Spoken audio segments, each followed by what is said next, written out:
Bonjour et bienvenue sur le podcast Réussir demain au lycée, le podcast à destination de tous les lycéens désirant réussir leurs années lycée et leur orientation et acquérir toutes les clés de l'excellence et du succès pour assurer leur avenir, et à destination de leurs parents désireux de les soutenir dans ce chemin.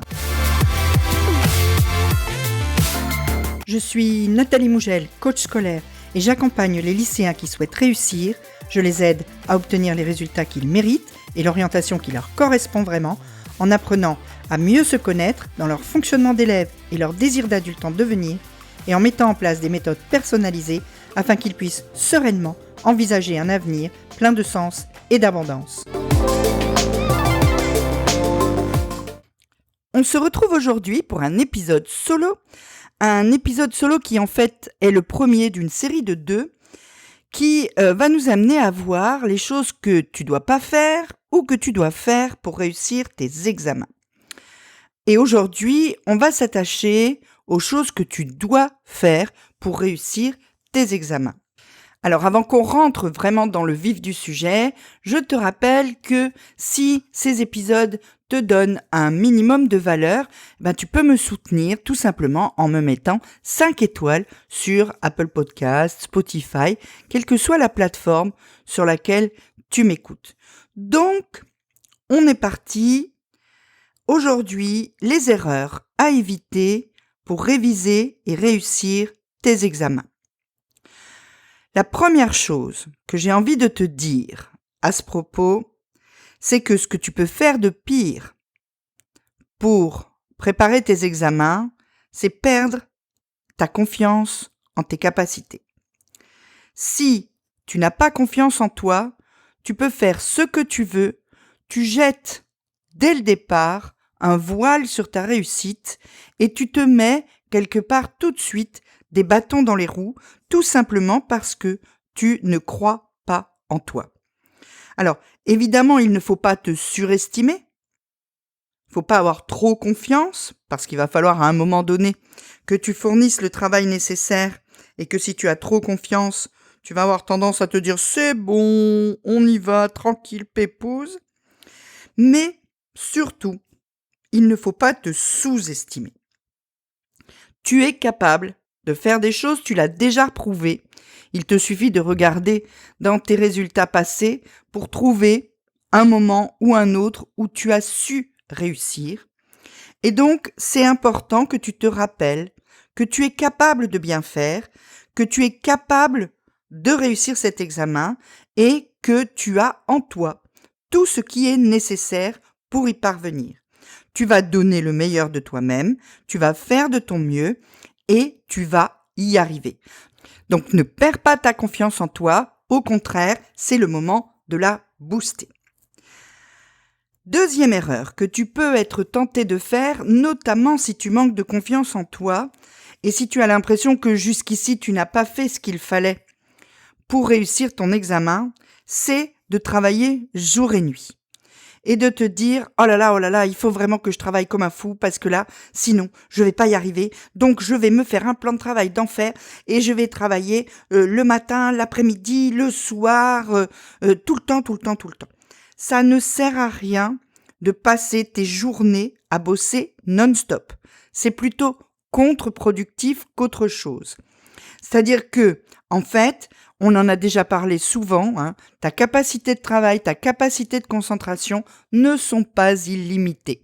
Tu n'es pas un super-héros, tu n'es pas une super-héroïne, et donc tu dois faire des pauses pour reposer ton cerveau. Tu dois recharger tes batteries en dormant bien la nuit et suffisamment longtemps. Et ensuite, tu peux reprendre le travail en étant beaucoup plus efficace. Donc, ce n'est pas le temps que tu vas y passer qui est le plus important, c'est la qualité du temps que tu passes à ton travail qui est ton facteur de réussite principal.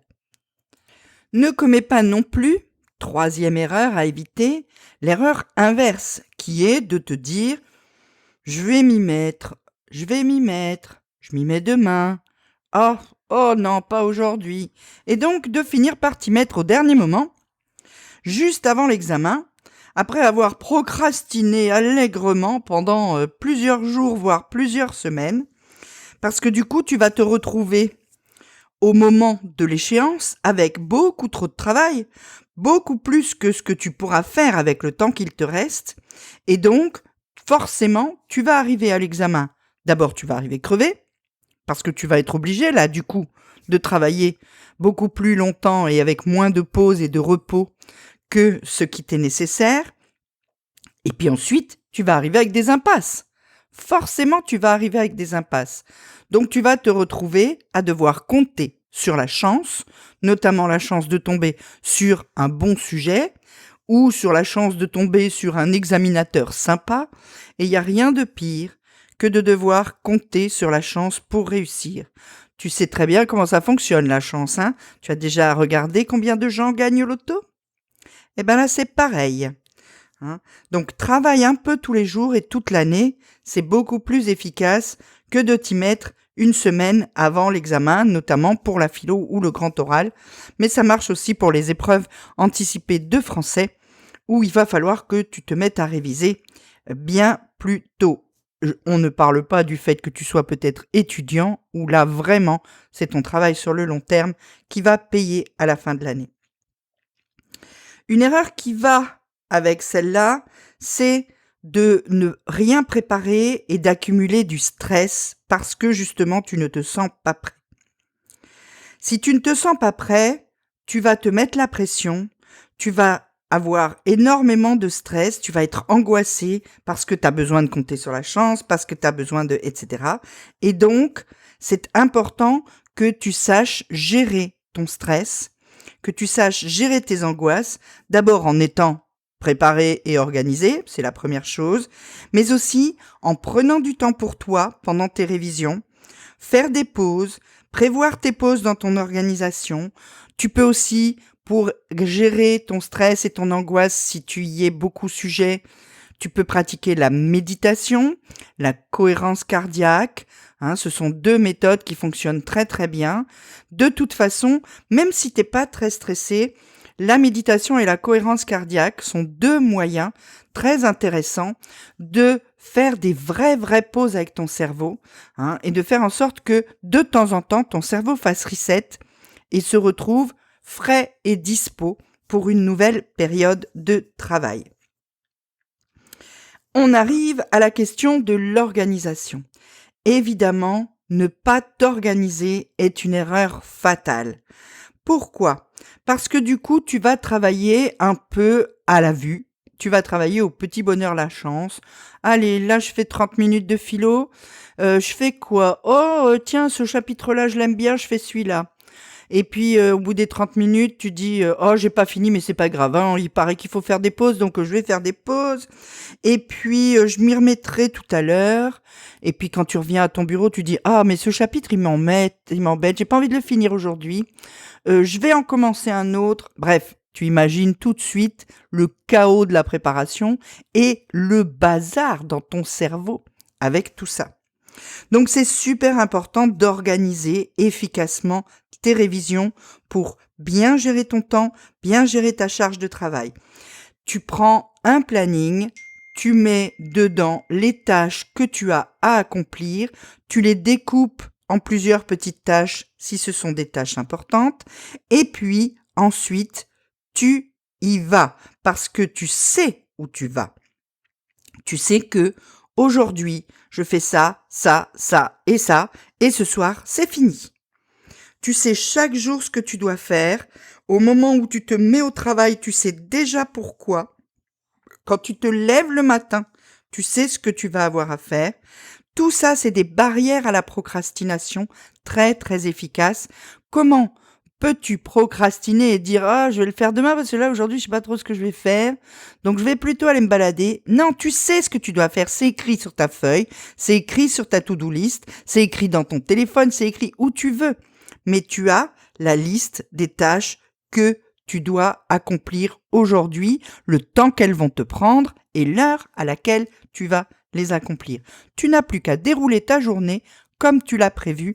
Et quand tu arrives au soir, tu es content, tu as fait ton travail et tu sais que les jours qu'il te reste vont te permettre d'aller au bout de l'entièreté de ta tâche, de l'entièreté de tes révisions, et que donc, aujourd'hui, puisque tu as fait l'ensemble des choses prévues, tu peux t'arrêter et te reposer. C'est super important de bien t'organiser. Et puis, cerise sur le gâteau, la dernière chose à laquelle tu dois penser, c'est que tout cela ne sert à rien. Organisation, repos, confiance en soi, etc. Tout ça ne sert à rien si tu n'as pas une vraie méthode de mémorisation. C'est-à-dire si tu travailles de la mauvaise façon pendant que tu travailles. Une bonne méthode de mémorisation, elle va dépendre à la fois de ton mode de fonctionnement en tant qu'apprenant, et puis elle va dépendre aussi des matières que tu as à réviser. D'une façon générale, tu dois trouver une méthode dans laquelle tu es actif. Relire tes cours, ça n'est pas une méthode de mémorisation, soyons clairs. Cette méthode de mémorisation, elle doit te permettre de reformuler les choses, de te les approprier, de les apprendre pour toi et de faire en sorte que tu sois capable ensuite de les restituer avec tes propres mots. Donc, tu peux par exemple, déjà faire des fiches, c'est plus actif que relire le cours, mais jouer au prof avec quelqu'un, faire des mind maps, il y a plein de méthodes comme ça qui te permettent d'être actif dans ton apprentissage, d'être celui qui agit et donc d'avoir un apprentissage beaucoup plus efficace. On se retrouve vendredi pour voir les choses que tu peux faire juste avant ou pendant l'examen pour te donner plus de chances de réussir cet examen.